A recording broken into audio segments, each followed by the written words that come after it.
Hello, this is my Astra guide on Pearl. So I've been skeptical about making an Astra guide because I feel like she's only really to be played at about Ascendant 3 plus.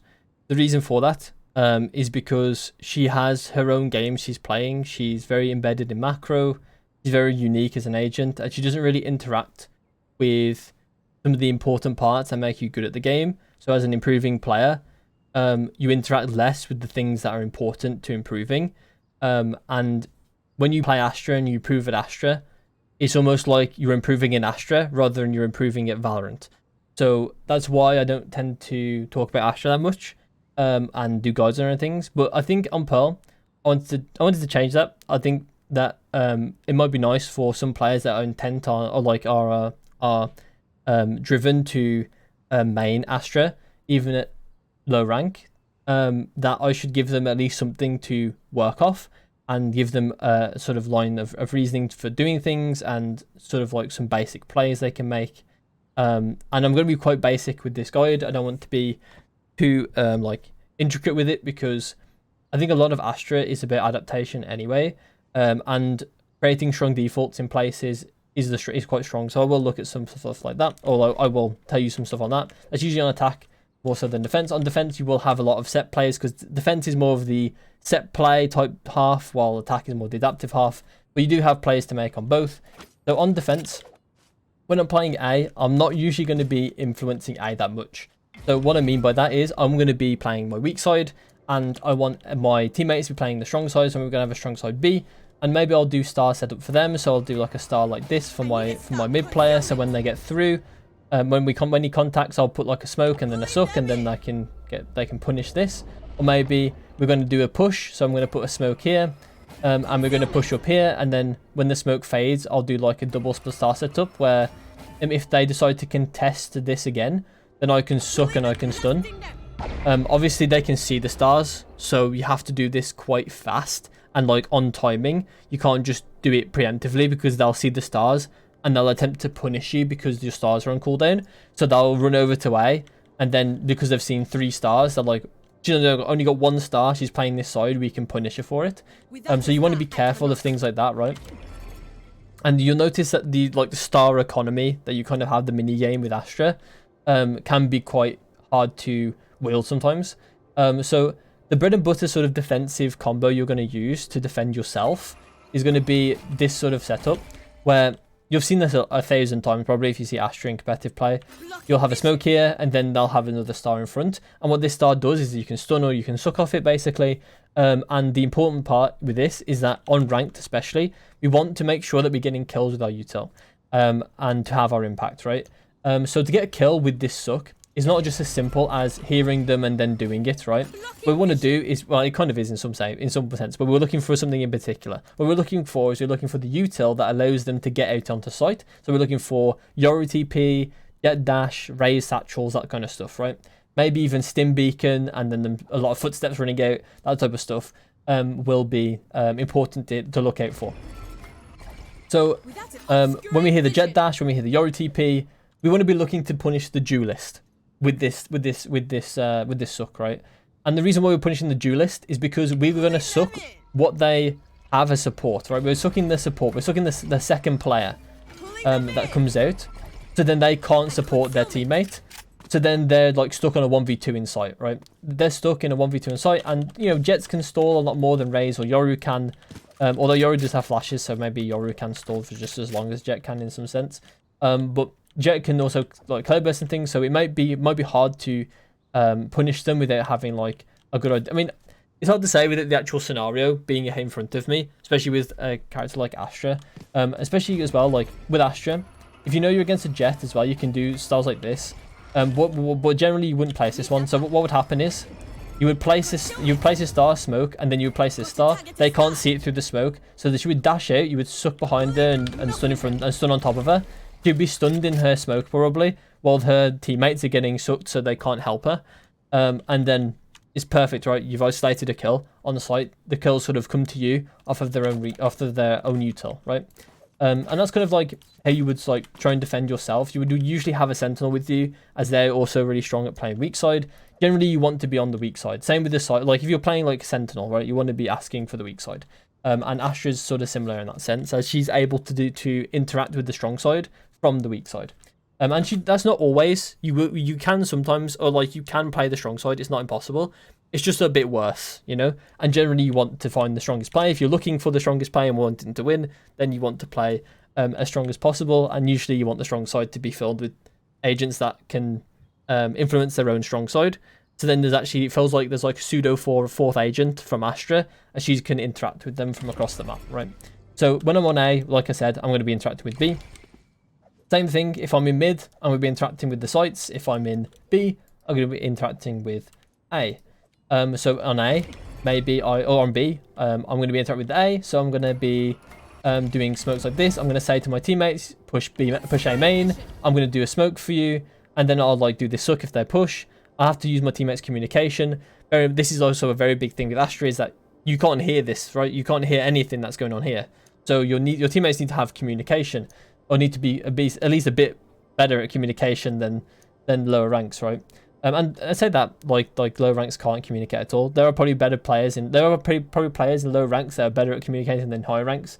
So it's just, in some ways, it's sort of like luck of the draw with Astra sometimes, with these sort of players. But if you communicate with them and what you want to do, then it might be better that way, right? So these reactive stars might not be the best choice.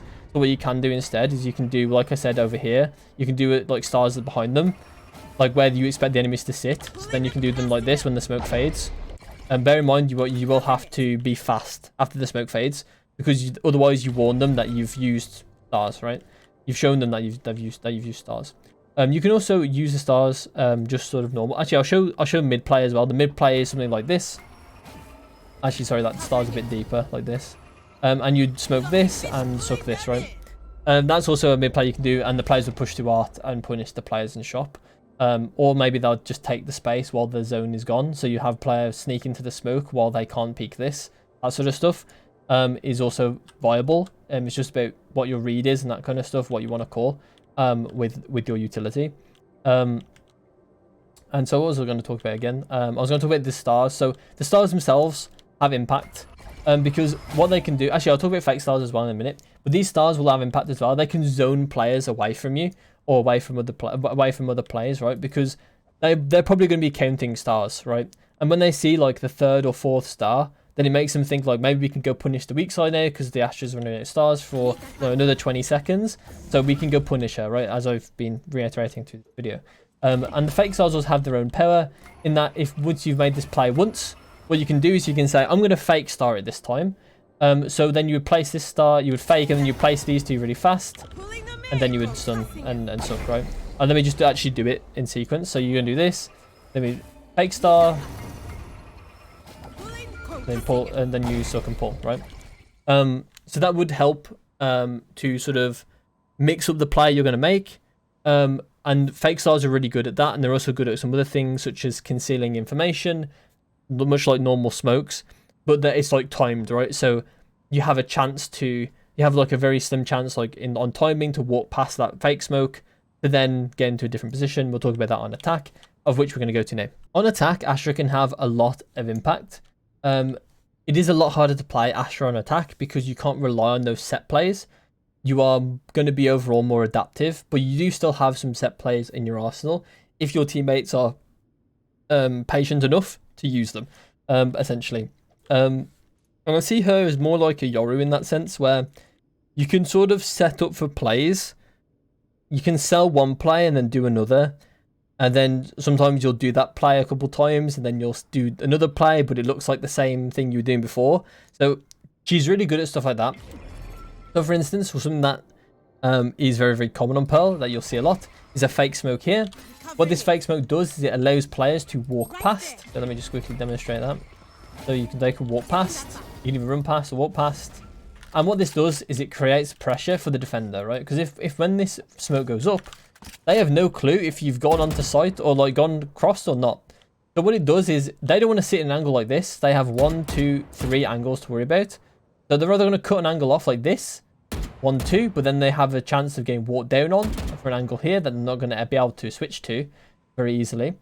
Or they're going to do something like this, which will isolate the angle once again. they don't know, like, technically, maybe, depending on how late they figure this out, they can cross to here, but maybe you've even crossed already, so they might be a bit scared of this angle. It's also not the best angle as well, because someone can walk across this wall and, like, swing it right next to them, or, like, shoot them in the arms, I think, from, like, this sort of angle without them being spotted.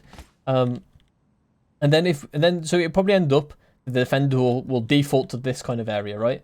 And as you can see, we've managed to create a lot of pressure just from a fake smoke, which means that if we wait out the cooldown, and we have the opportunity to do this as attack, and more so because we can control the pace a bit more on attack, that we can wait out that cooldown, and we've essentially got this amount of pressure for free, right? As long as we wait out the cooldown, right? And you don't always have to, because you don't always need that 4th star within the 20 seconds. It's actually, I'd say it's pretty common that you don't need to wait it out and mess up your pace, because these 3 stars are probably enough to take a site, especially if it's like, if you want to pressure B and go A. A is fine for 3 stars, I think. If I'm, honestly, no, sorry. A just gonna suck because it's got 3 openings for Astra. So you want like a wall here or something. But B is a lot easier because you can do these setups here for smokes. Which I haven't talked about yet. Sorry, I was more talking about the neutral. But these are, so for B, these are the smokes that you want to do. This one's I do on Astra. So this will block CT. This will block Heaven. Don't worry too much about this angle, because either it's either going to be sorted out by another agent, or it's going to be a really boring, like, bad angle for the enemy team to fight at. Either you're going to have a sage wall here or something, or a harbor bubble. So it doesn't really matter that this angle is not exactly not smoked, because if it's not smoked, they can still shoot the harbor bubble anyway, or like smoked or not. So and it just gives you more interaction with them because you've kind of given them the smoke to spray through. But if they don't have this smoke here, it's a lot less safe for them to just sit in here and spray the orb, because someone could swing them close, things like that, right? It just gives you a bit more chance to retaliate if they try to contest you. And you can also use sucks on these sort of areas as well. This one's pretty good if you've got a killjoy, and the killjoy will sort of like have a little pocket in this sort of corner. You can use a suck to either suck them back into the killjoy sometimes if they're not paying attention, or just stun the area is also fine, or suck them somewhere, make them annoying. I think it's better to stun that, because suck versus stun I think is quite a big thing that people don't quite understand. If the enemy player doesn't mind standing still and taking the fight, the suck is kind of bad, right? Because what they can do is they can just sit in the middle of the suck and they can shoot perfectly accurately. Let me just demonstrate that. They can sit in the middle and shoot perfectly accurately. They're completely fine with that. The real punishment if they sit in the middle of the vortex is the vulnerable at the end. That's like the main punishment of that, if they don't care. But if they do care about moving around, that's when the suck is good, because if they want to get out somewhere or do something that requires movement, peek something, defuse the spike, that sort of stuff, or like, yeah, run to defuse the spike, I guess, or requires you not to move, that sort of stuff. Like, I guess, actually, I kind of explained that wrong, but what I mean is that if they want to move, then the suck is good. Aside from if you suck them off something like the bomb, then that's obviously a unique case for this. But the stun is a different story, right? It stuns everything. So if they want to stand still, then they get more affected by the stun, because they wanted to stand in that and fight in that space, and the stun is better at least at the 2 abilities, is better at beating someone when they're standing still rather than wanting to move around. If that makes sense. I'm not sure if I did that justice, but if I actually like explain that correctly. So when it comes to let me just talk about, sorry, the reason why I went on that is because I'm done with B, and we're going to talk about A. Actually, we'll talk about mid. In mid, there is, once again, we know this fake smoke, right? We can do this quite a lot of rounds if you want to sell this. There's also other fake smokes you can do. Mainly in mid, you can do ones like this. But these ones aren't to pass. So what it is you fake smoke, people run out, and you have like 3 players here or 2 players here. This player gets absolutely destroyed because the smoke goes down and there's 3 players looking at them. So that can be an option as well. Otherwise, you just normally smoke this if you want to cross. Is also a possibility. When it comes to like punishing as well, you can also combine this with the suck as well. But bear in mind, people are going to be zoned from the star being on the ground, so you may not want to give away the play you're making when you fake star this like this.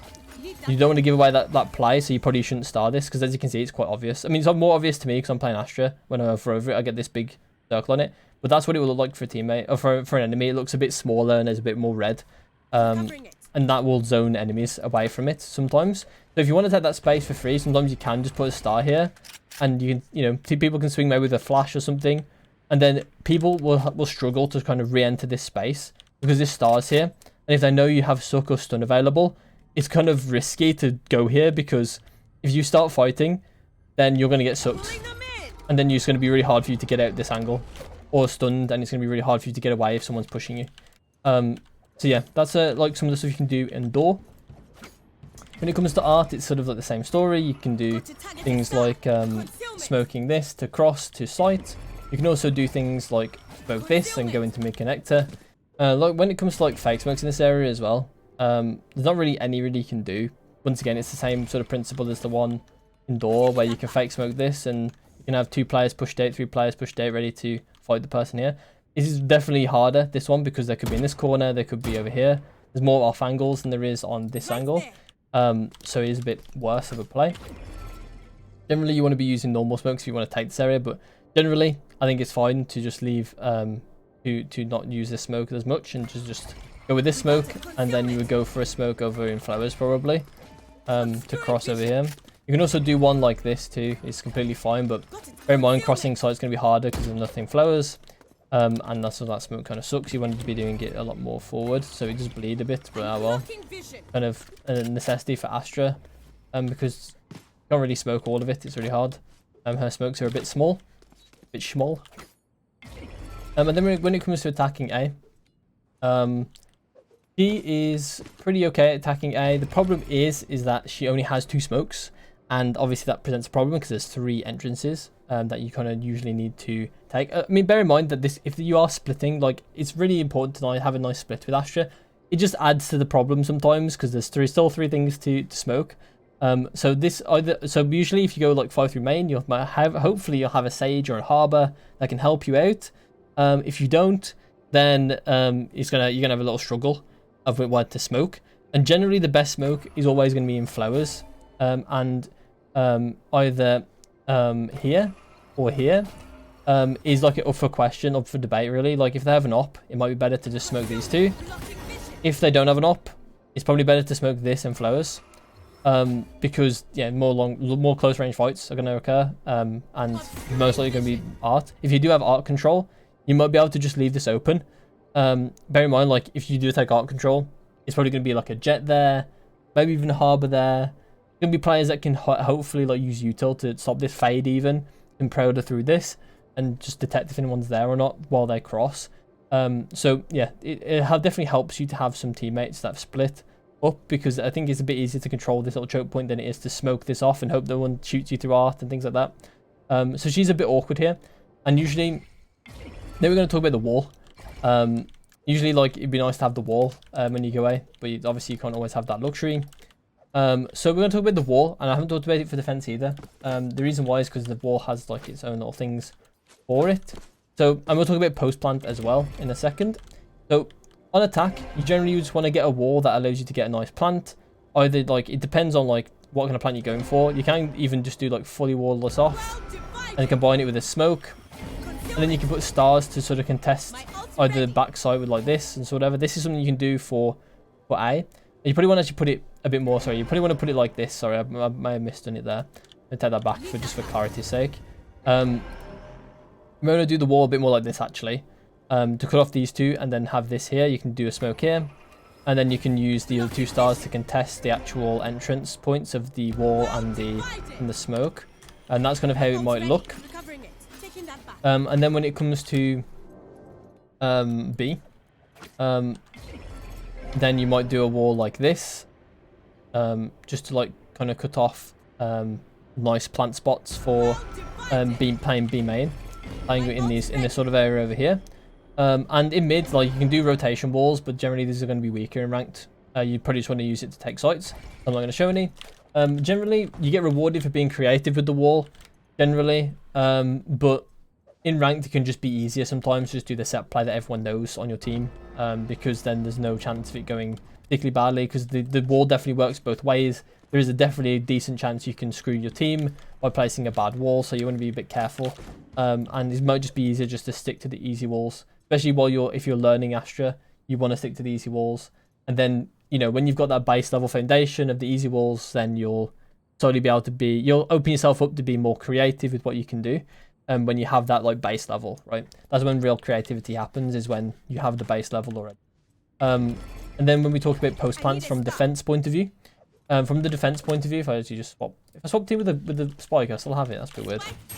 And then it's the enemies. Okay, that's a bit weird. Didn't know that.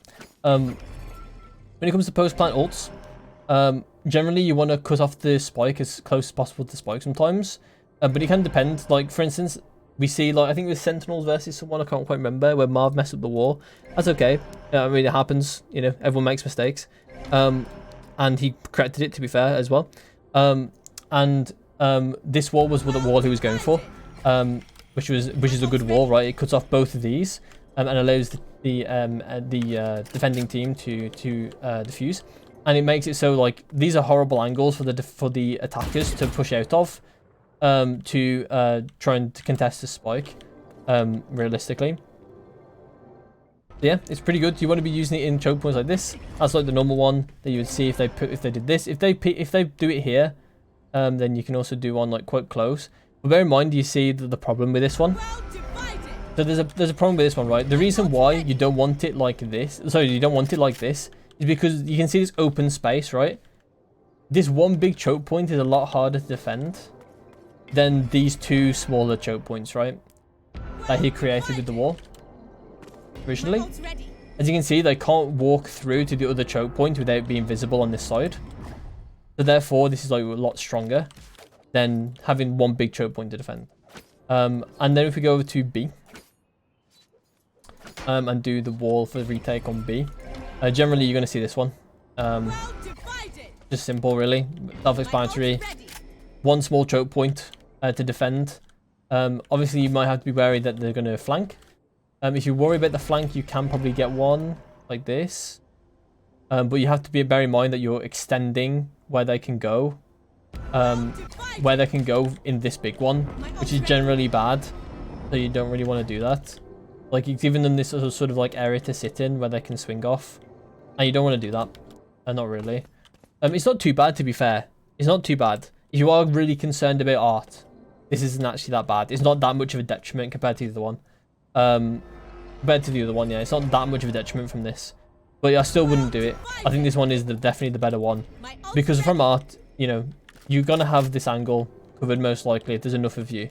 Maybe if you're like a 2v2, 1v1, 1v2, something like that, this wall might be worse, because maybe in a 1v1 or 1v2 you want to be having some of this space available to you, because you're going to be the one that needs to make the sort of more riskier play potentially, with like pushing the wall, and you want more space to play with, maybe, that sort of stuff. But usually they're going to probably push you if you start to tap, or if you tap or something, because this wall is not you can't shoot through it. So they're going to be kind of struggling. They're going to probably do a double peek on you, so you need to try and make a play against that. That's usually what happens on 1v2s, things like that, if you have this wall up in a retake. So yeah, hopefully that was comprehensive. I'm not sure exactly how clear I've been in my last couple of videos, honestly. But yeah, hopefully that was good. And hopefully you learned a bit on Astra, and how she kind of interacts with the game on a macro level. She is very complicated. It wouldn't surprise me if I missed some things. So if I did miss anything and you have some questions, then put them in the comments. I'll try to respond to them as much as possible. I always try to respond to them. So yeah, I'll see you in my next one.